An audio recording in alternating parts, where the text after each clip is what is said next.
June the 29th. What conscience isn't?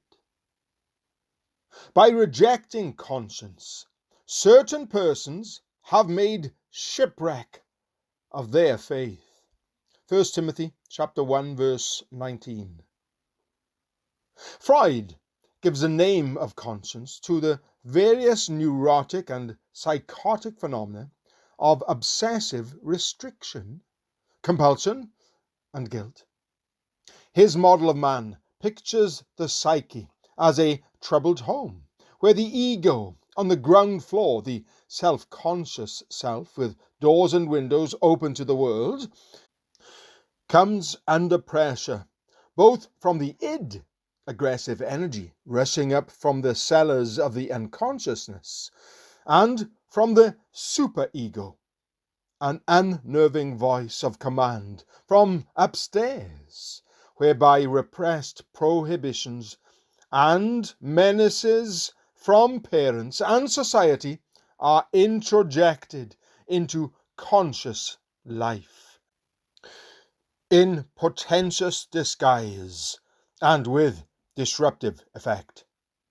The superego, each man's tyrannical psychic policeman, is the culprit responsible for our neurosis and psychosis, and the goal of the psychoanalysis is to strengthen one's ego, to unmask the superego and see it for the hodgepodge of forgotten traumas which it really is, thus winning freedom to discount it. Since Freud's view equates the superego with conscience, it might seem to us, as it certainly did to him, directly to undermine any concept of conscience as God's voice.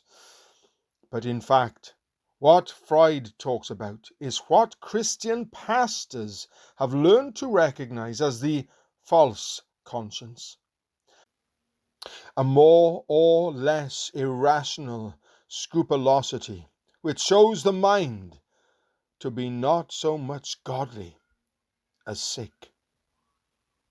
But what Freud calls conscience is precisely not conscience in the Christian's view.